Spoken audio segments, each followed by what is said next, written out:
살다 보면 좀 이런 상황을 겪어보신 적이 있는지 모르겠습니다.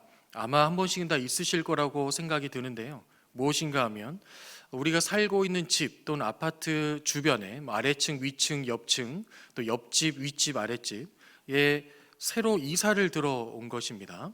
그래서 초인종을 누르는 거예요. 띵동 해서 나가봤더니 이제 새로 이사 온 사람이 서 있는 거예요. 그래서 문을 열어봤더니 새로 이사를 와서 인사드리러 왔어요라고 하는 겁니다. 그래서 네, 안녕하세요라고 인사를 하는데 그 사람 손에 뭔가 들려 있는 것이 보여요. 무엇일까요? 시루떡. 네, 시루떡. 이 봤더니 아주 김이 모락모락 나고 있고 방금 쪄낸 듯한, 그냥 입으로 물면 그대로 사라질 것 같은 그 흰색 자태와 그 팥고물이 덮여 있는, 그래서 보암직도 하고 먹음직도 한, 정말 바로 입에 물어 먹고 싶은 그런 시루떡이 들려 있는 거예요. 진짜 맛있겠다 생각을 하면서 벌써 침이 넘어가고 있는데요. 그런데 이 사람이 이렇게 말하는 겁니다. 이사 와서 부자 되게 해달라고, 잘 살게 해달라고 무당을 불러서 굿을 한 판 거하게 하고, 그것도 좀 부족해 보여서 우리 조상님들께 제사까지 드렸어요. 그때 사용한 떡이니 더 좋을 거예요. 더 맛있을 거고 부자 되실 거예요. 자, 이 상황이 여러분에게 찾아왔을 때 여러분은 어떻게 대처하시겠습니까? 제가 보기를 드릴게요. 자, 1번. 아니, 문에 달린 천안천손교회 이 교회 이름 안 보여요? 우리 그럼 부정한 떡 절대 안 먹으니까 도로 가지고 가세요. 화를 내며 문전박대한다. 다시는 오지 말아요 라고 얘기를 덧붙인다. 2번. 네, 그러시군요. 감사합니다. 일단 받고 바로 쓰레기통에 버린다. 3번. 맛있겠네요. 감사합니다. 잘 먹을게요. 넙죽 받고 가족들과 함께 다 같이 모여 맛있게 나눠 먹는다.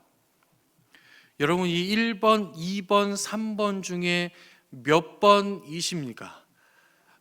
네. 네. 제가 큰 소리로 대답해달라고 말씀드리지 않았는데, 네. 방금 들으신 것처럼 이 질문에 여러분들이 개인적으로 선택하신 번호들이 다 다를 겁니다.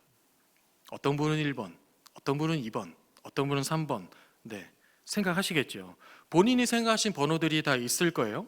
그러면 여러분들이 선택하신 그 번호가 1번이라고 한다면 나머지 2번, 3번을 선택하신 분들에 대해서는 어떤 생각이 드십니까? 나는 1번, 문전박대 해야 된다고 생각을 했는데 3번 선택한 분들, 맛있게 먹는다, 이런 분들, 아니 어떻게 그걸 먹지? 어떻게 그걸 먹을 수 있지? 어떻게 그것을 받을 수 있지? 라는 생각이 또 들게 될 수도 있다고 생각을 합니다. 그럴 수 있죠. 각자의 믿음의 기준이 다르고 관점이 다르고 성숙도가 다를 수 있으니까요. 그런데 서로 다를 수 있지만 그것을 인정해 주는 것이 아니라 이해할 수 없는 정도를 넘어서서 그 사람을 판단하게 된다면, 어떻게 신앙생활하는 사람이 저래? 또 정죄하게 된다면 여러분, 이것을 하나님께서 기뻐하실까요? 우리가 교회 공동체 안에서 한 몸을 이루며 함께 신앙생활을 해 나간다고 하고 있지만 그 안에서도 서로 다른 생각들을 봅니다. 서로 다른 믿음의 관점을 보고 서로 다른 믿음의 성숙도를 봅니다. 그럴 때 그것을 인정해주고 함께 갈 수 있는 교회 공동체는 아주 건강한 공동체이겠죠. 그런 성도님들도 아주 성숙한 성도님들이라고 볼 수 있겠습니다. 우리 천안천손교회와 우리 성도님들이 그런 성숙한 공동체와 성도님들이라고 믿고 있는데요. 하지만 그 반대로 서로의 다른 것을 받아들이지 못하고 서로를 판단하고 비난하며 또 그것을 인해 분열되고 하나 되지 못하는 그 교회 공동체와 그 공동체 성도들을 하나님께서 보시면 어떤 마음으로 보실까요? 오늘 읽은 로마서 14장에는 이 로마에 있는 성도들 안에 생겨나고 있는 발생했던 문제 중 하나에 대한 언급이 나오고 있습니다. 또한 이 사도 바울이 이에 대한 답과 권면을 주고 있는 14장인데요. 14장 2절 함께 보겠습니다. 어떤 사람은 모든 것을 먹을 만한 믿음이 있고 믿음이 연약한 자는 채소만 먹는다. 이렇게 말하고 있는데요. 연약한 자는 채소만 먹고 조금 더 성숙한 사람들은 단단한 음식, 즉 고기를 먹는다, 이런 말입니다. 이 시기에 이 음식에 대한 논쟁이 있었어요. 근데 그 논쟁을 넘어서는 그런 마찰과 다툼과 분열이 있었던 시기였는데요. 구약 율법에서 부정한 것으로 취급하는 음식을 과연 먹어도 되는지 안 되는지에 대한 서로에 대한 생각이 다르고 의견이 차이가 있기 때문에 마찰이 생기고 다툼이 생겼던 것이죠. 특별히 고기에 대한 관련 논쟁이 있었습니다. 사도 바울을 통해서 이방인들 중에서 복음을 받아들이고 하나님께로 돌아온 사람들이 생겨난 거예요. 그 사람들이 교회 공동체 안에 한 명, 두 명 계속해서 늘어나고 있었습니다. 그런데 그 이방인들 중에서 이제까지 그렇게 살았던 대로 고기를 아무런 거리낌 없이 먹는 사람들이 있었던 거예요. 구약에서는 고기, 특히 돼지고기를 부정한 것으로 분류해 놓았으니 이것을 지키며 채소만 먹고 있었던, 그렇게 살고 있었던 사람들에게는 이 고기를 먹는 이방인들이 얼마나 충격이었겠습니까? 율법도 모르는, 율법도 지키지 않는 그런 저 믿음 없는 사람들, 이렇게 지적하고 비난했던 것이죠. 그런데 더 이것을 부추기는 문제가 무엇인가 하면 지금 이 이방인들이 먹고 있는 고기들 중에 대부분은 그냥 고기가 아니었다는 것입니다. 이방신에게 제사를 드리며 사용되었던 고기를 지금 먹고 있다는 것이 더 큰 문제를 야기시켰어요. 이 당시에는 이방 신전들이 아주 곳곳에 많았습니다. 그래서 이방신에게 제사를 하고 나면 많은 고기들이 사용이 되었는데요. 그 고기들을 다 처리할 수 없으니 그 고기들이 저렴한 가격으로 시중에 이렇게 풀렸던 거예요. 그러니 고기를 저렴한 가격에 사서 먹는 이방인들이 생겼던 것입니다. 그냥 고기도 아니고 이방신을 향한 제사에 사용된 고기를 먹고 있으니 얼마나 더 큰 충격이겠어요? 이것을 어떻게 받아들일 수 있겠습니까? 이들에게는 당연히 이것은 비난받아 마땅한 일이 되는 것입니다. 하지만 이 이방인들의 입장은 또 좀 달라요. 고기를 부정하게 여기는 그 율법, 그들이 지키고 있는 율법은 구약시대 때 율법이다. 지금은 예수님이 오셨고 예수님이 우리 위해 죽으셨고 그 율법을 새롭게 하셨는데, 사랑으로 완성하셨는데 여전히 그 시대에 살면서 구약시대 율법을 지키고 그것을 어기면 죄다 말하고 있는 것은 오히려 율법주의다, 이렇게 생각을 하는 거예요. 그래서 고기를 먹는 것이 왜 문제가 되겠는가? 그것을 문제시 여기는 너희들이 문제다, 이렇게 대립을 하기 시작했던 것입니다. 또 이방신인 존재하지도 않는데, 신도 아닌데, 그냥 나무고 돌인데, 그냥 나무인데 그것이 정말 신처럼 이방 신에게 제사한 것처럼 그렇게 여기면 그게 오히려 잘못된 거 아니냐, 이런 생각이 아주 팽팽하게 서로 대립을 하면서 이제는 대립이 아니라 서로의 믿음을 비난하고 정죄하는 그런 다툼과 분열이 일어났던 것입니다. 이 논쟁에 대한 사도 바울의 답이 이제 오늘 14장부터 쭉 이어서 나오고 있는데요. 그 답에 대한 내용이 13절에 축약되어 있다고 생각이 됩니다. 13절인데요. 그런즉 우리가 다시는 서로 비판하지 말고 도리어 부딪힐 것이나 거칠 것을 형제 앞에 두지 아니하도록 주의하라. 두 가지이죠. 하나는 서로 비판하지 말아라. 또 하나는 부딪히고 거칠 만한 것을 형제들 앞에, 서로 앞에 두지 말아라. 이 두 가지 답을 제시하고 있는 사도 바울입니다. 자, 첫 번째 답인데요. 서로 비판하지 말아라. 말하고 있는 이유는 무엇인가 하면 비판하고 있는 그 상대방이 어떤 사람인지를 알기 때문입니다. 지금 이 상황은 믿는 사람과 예수님을 믿는 사람과 믿지 않는 사람 간의 문제가 아니에요.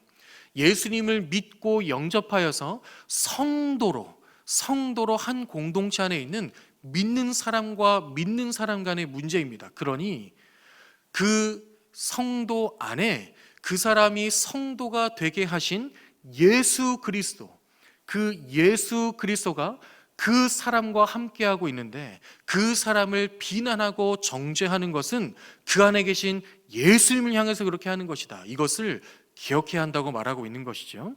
이것이 14장에 몇 번 표현이 나오고 있습니다. 9절인데요. 이를 위하여 그리스도께서 죽었다가 다시 살아나셨다. 또 15절, 그리스도께서 대신하여 죽으신 형제다. 예수님이 죽으시고 부활하심으로 그 피값으로 사신 그 형제인데 그 형제를 함부로 판단하고 비난하고 정죄하는 것은 그 사람 안에 있는 그 사람을 대신해서 죽으신 그 영원한 생명을 주신 그 예수님을 향해서 그렇게 하는 것이 되는 것이다. 그러니 서로 비판하지 말아라. 조금 건너뛰었지만 사도 바울이 전제로 달고 있는 것은 이것입니다. 먹어도 되고 먹지 않아도 된다. 그것은 개인의 믿음의 문제다. 개인의 믿음의 관점의 문제다. 하나님과 그 사람 간의 믿음의 문제다. 그러니 그 믿음으로 거리낌이 없이 먹는다면 먹어도 된다. 하지만 거리낌이 있다면 먹지 않으면 된다. 단 절대로 하지 말아야 할 것은 서로를 비판하고 정죄하고 비난하는 일이다. 그것은 절대로 하면 안 된다. 라고 사도 바울은 답을 주고 있는 것입니다. 내가 상대방의 믿음을 함부로 판단할 수 없다는 것이죠. 그 사람의 믿음, 그 사람의 성숙함, 그 사람의 믿음이 어떠한가를 우리가 함부로 판단할 수 없다는 것입니다. 그 사람의 믿음을 판단할 수 있으신 분은 오직 하나님뿐이라는 것이죠. 그 선을 넘어서서 내가 판단하고 비난하고 정죄한다면 그것은 하나님이 기뻐하신 일이 아니다 라는 것입니다. 저와 여러분에게도 마찬가지이죠. 이것은 우리가 신앙생활을 해나가면서 가장 쉽게 빠질 수 있는 함정이라고 생각합니다. 나 자신의 믿음과 신앙을 살펴보고 지키며 회개함으로 돌이키고 바로 잡는 것 너무 필요하지만 그것을 상대방을 향해서 한다면 상대방에게 누군가를 보며 그 사람의 믿음을 우리의 눈과 우리의 잣대로 판단을 하게 되는 것, 그래서 비판하고 비난하고 정죄하는 것은 하나님이 원하시는 것이 아니죠.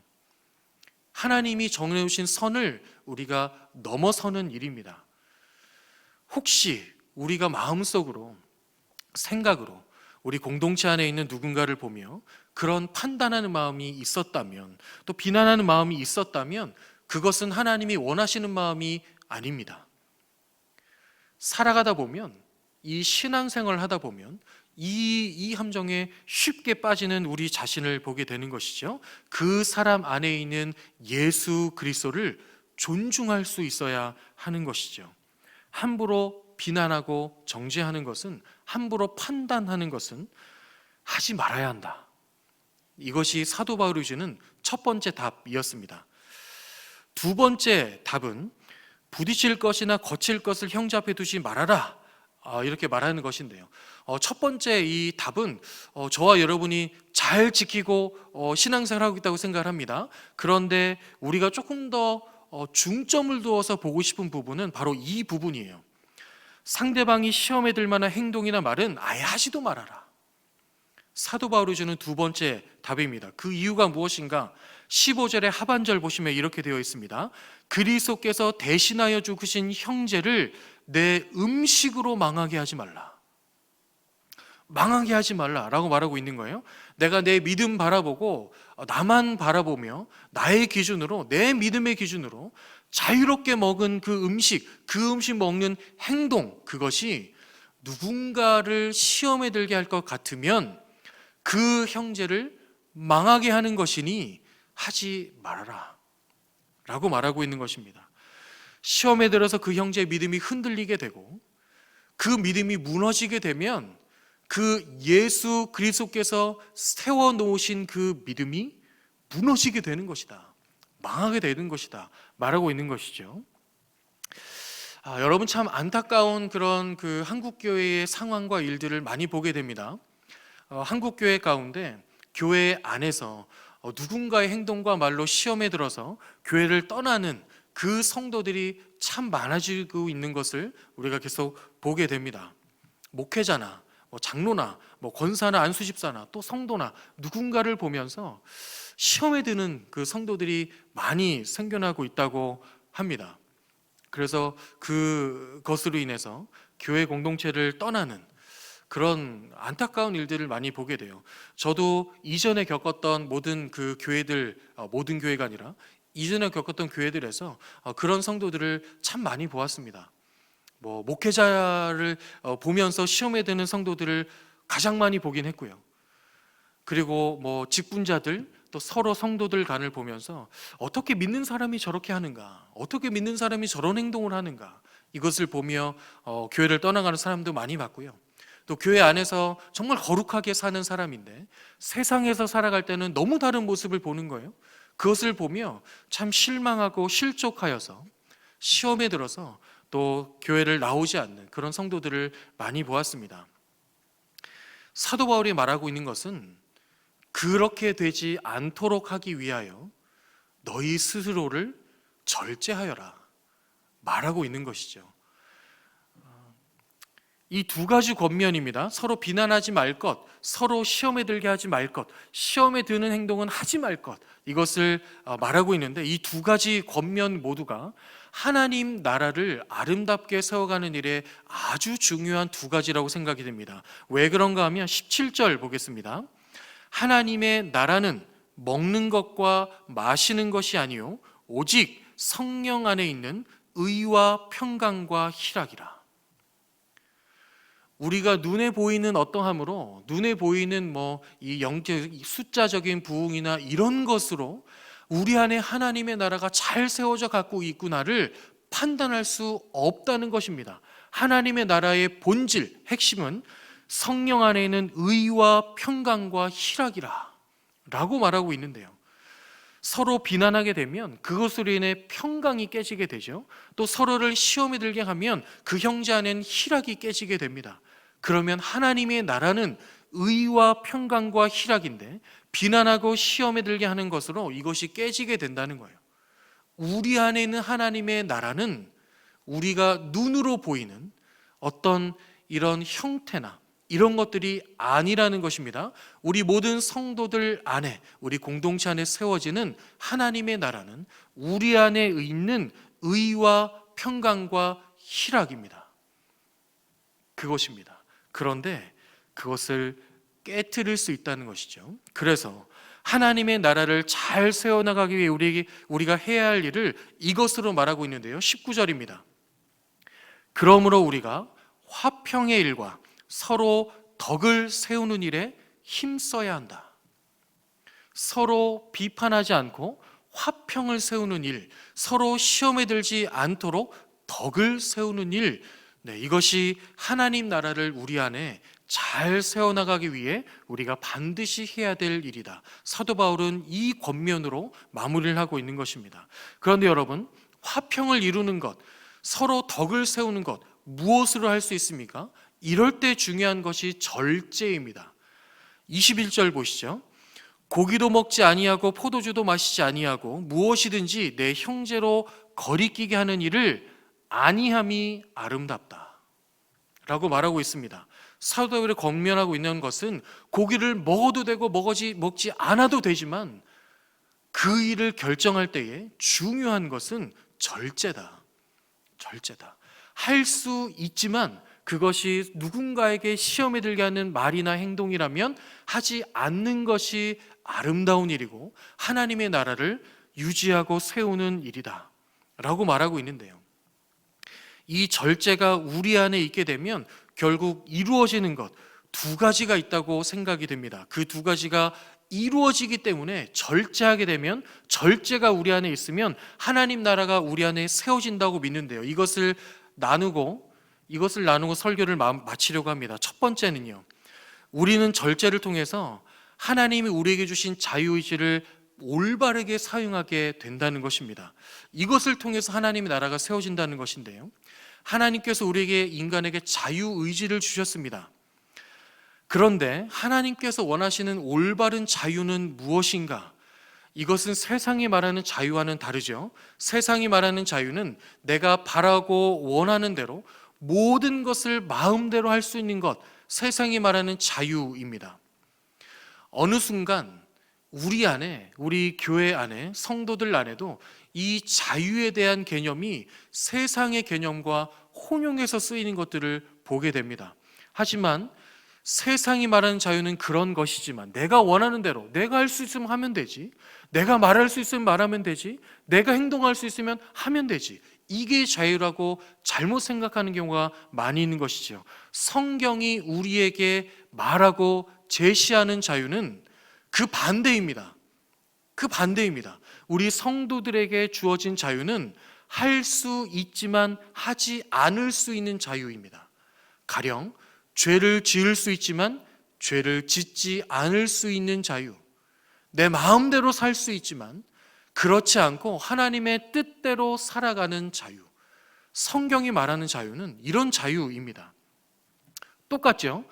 내가 누군가를 비난할 수 있는 말을 할 수 있고, 내가 할 수 있는 행동을 내가 할 수 있지만, 그것이 누군가를 시험에 들게 할 수 있는 일이라면, 말이라면, 생각이라면 하지 않는 것, 절제하는 것, 그것이 하나님이 우리에게 주신 자유를 올바르게 사용할 수 있게 되는 것입니다. 그 자유의지를 올바르게 사용하면 사용할수록 우리 안에 하나님이 통치하시는 영역들이 많아지게 되고, 그것으로 인해서 하나님의 나라가 아름답게 세워져 가는 것이죠. 두 번째입니다. 절제가 우리 안에 있으면 이루어지는 일, 두 번째는 사랑이 우리 안에 넘치게 됩니다. 절제를 통해서. 15절 보겠습니다. 만일 음식으로 말미암아 내 형제가 근심하게 되면 이는 내가 사랑으로 행하지 아니함이라. 그리스도께서 대신하여 죽으신 형제를 내 음식으로 망하게 하지 말라. 음식을 먹는 것이 형제를 시험에 들고 근심하게 되면 사랑으로 행하지 않은 것이다. 그리고 그것으로 인해 그 형제가 망하게 된다, 경고하고 있는데요, 이것을 반대로 본다면 시험에 들게 하는 음식을 먹는 일을 절제하게 되면, 하지 않으면 그 형제가 시험에 들지 않게 되고, 그렇게 되면 하나님의 나라가, 그 형제 안에 임한 하나님의 나라가 망하게 되지 않게 된다. 여러분, 절제하는 것은 사랑입니다. 왜 그렇습니까? 절제는 사랑의 가장 큰 특징이기 때문에 그런데요, 고린도전서 13장에 사랑장이 나오죠. 아주 유명한 사랑장입니다. 그 사랑장을 설명할 때, 사랑에 대해서 설명할 때 가장 먼저 나오는 것이 무엇입니까? 사랑은 오래 참고입니다. 사랑은 오래 참고, 사랑은 오래 참는 것입니다. 오래 참고 견디는 것이고, 그 안에 있는 절제와 인내를 통해서 사랑을 이루는 것입니다. 누군가를 진정으로 사랑한다고 하지만 그 사람을 위해 조금도 참지 않는다면, 조금도 절제하지 않는다면, 그 사람을 위해 나의 행동을 포기하지 않는다면, 자기의 포기가 없다면 그것을 어떻게 진정으로 사랑한다고 할 수 있겠습니까? 진정한 사랑은 인내와 절제를 동반하는 것입니다. 그러니 우리 안에 있을 때, 우리 안에 절제가 있을 때 진정한 사랑이 우리 안에 이루어지는 것이죠. 여러분, 설교를 마무리하겠습니다. 우리 안에 화평을 이루는 것, 우리 안에 한 몸을 이루는 것, 이것은 하나님이 우리 공동체를 보실 때에 우리 교회 공동체가 얼마나 기뻐하시는 공동체인가, 얼마나 하나님이 귀하게 여기시는 공동체인가를 가늠하게 되는 척도가 될 수 있습니다. 요즘 교회를 위해서도 계속 기도하고 있으면서 또 주시는 마음은 이런 마음이에요. 우리는 준비가 되어 있는가? 입니다. 새로운 담임 목사님을 청빙하고 있죠. 그 목사님이 오셔서 우리 교회를 새롭게 이끌어 가실 것입니다. 그러면 우리는 그 준비가 되어 있는가? 우리 공동체, 우리 성도님들은 그 준비가 되어 있는가? 이 마음을 계속 주십니다. 여러분 어떠십니까? 준비가 되어 계십니까? 지난 주일에 게임 체인저라는 용어를 말씀드리면서 설교를 했죠. 그 게임 체인저, 우리 교회의, 이 교회 공동체의 흐름을 바꾸고 판도를 바꿔서 이제 이 교회가 힘차게 나아갈 수 있도록 이 판도를 바꾸는 게임 체인저, 그 게임 체인저가 여러분이라고 생각합니다. 여러분 성도들, 성도님 한 분 한 분. 그러면 그 새로운 목사님이 오셨을 때 우리 교회가 더 바르고 더 건강하고 힘있게 힘차게 나아가려면 우리가 준비가 되어 있어야 합니다. 그 준비하는 것 중에 가장 첫 번째가 무엇일까 했을 때 주신 마음이 오늘 이 마음이었어요. 우리가 한 몸이 되는 것, 우리 안에 사랑이 있게 하는 것, 사랑이 우리 안에 이루어지게 하는 것, 그 사랑으로 하나가 되는 것. 여러분 그것만큼 중요한 준비가 있겠습니까? 그 일에 필요한 것이 절제입니다. 절제. 내가 말할 수 있지만 말하지 않는 것, 내가 그렇게 할 수 있지만 하지 않는 것. 왜 그렇게 합니까? 서로를 사랑하기 때문입니다. 서로를 사랑하고 존중하기 때문에, 한 몸이기 때문에 서로를 위해서, 한 몸을 이루기 위해서, 그 사랑을 이루기 위해서 절제하는 것입니다. 그것을 통해서 우리가 더 하나가 되고 더 한 몸이 되어서 이제 땅 하면 힘차게 나갈 수 있는 준비가 이루어지는 것이죠. 사랑하는 여러분, 준비하시기 바랍니다. 여러분이 준비가 될 수 있기를 바랍니다. 여러분 안에 사랑이 충만하게 있어서 그 사랑이 절제로 나오고 존중으로 나오고 서로를 품어주는 것으로 나와서 우리 이 천안천속의 공동체가 이미 한 몸이 되어서 그 준비를 마치고 하나님께서 합당한 새로운 담임 목사님을 보내주셨을 때에 그 목사님을 중심으로 더 하나로 더 힘있게 바로 박차고 나아갈 수 있도록 그렇게 되어서 하나님의 마음을 기쁘시게 하는 그런 우리 천안천성교회 될 수 있기를, 그런 게임 체인저로 여러분 한 분 한 분이 우리 공동체 안에 서 있으시기를 주님의 이름으로 간절히 축원합니다.